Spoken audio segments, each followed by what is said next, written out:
Hello guys, welcome back to my channel ইউসি ফ্যামিলিতে তোমাদের সবাইকে স্বাগতম। বন্ধুরা, আজকে নতুন লাই শাকের রেসিপি নিয়ে এসেছি।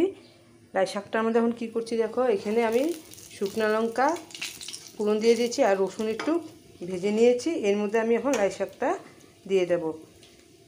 লাই শাকটার মধ্যে কিন্তু আমি আগে লবণ রেখেছি দিয়ে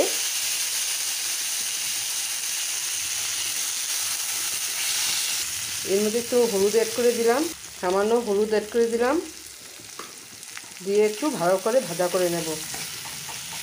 এখন নতুন লাই শাক বেরিয়েছে, এখন খেতে খুব মোলাম।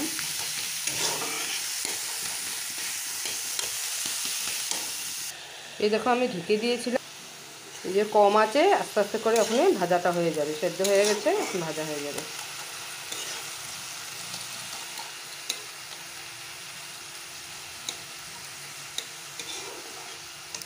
এটার মধ্যে একটু বেগুন চাইলে বেগুনও দিতে পারো, আলুও দিতে পারো। আমি কিছু দিইনি, আমি খালিই করছি।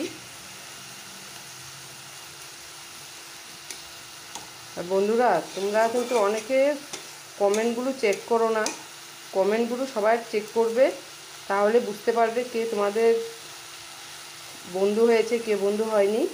আমি কিন্তু কমেন্টে সবাইকে জানিয়ে দিচ্ছি। অনেকে বুঝছো না, কমেন্ট করছো যে কেউ আমার বন্ধু হলে না বা কেউ আমার পরিবারে আসলে না।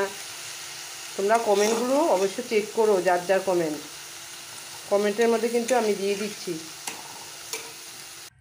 এই দেখো বন্ধুরা, লাই শাক হয়ে গেছে। ভালো লাগলে লাইক শেয়ার কমেন্ট অবশ্যই করো বন্ধুরা। সাবস্ক্রাইব করে দিও, আমার পরিবারে জয়েন্ট হয়ে যায়। আরও বারবার বলছি, তোমাদের নিজের যার যার কমেন্টগুলো একটু চেক করবে, তাহলে বুঝতে পারবে কে তোমাদের পরিবারে এসছে, কে তোমাদের পরিবারে আসেনি। তোমরা অনেকেই কিন্তু কমেন্টগুলো চেক করছো না। নিজেদের কমেন্টগুলো চেক করবে, তাহলে বুঝতে পারবে। বাই বাই বন্ধুরা।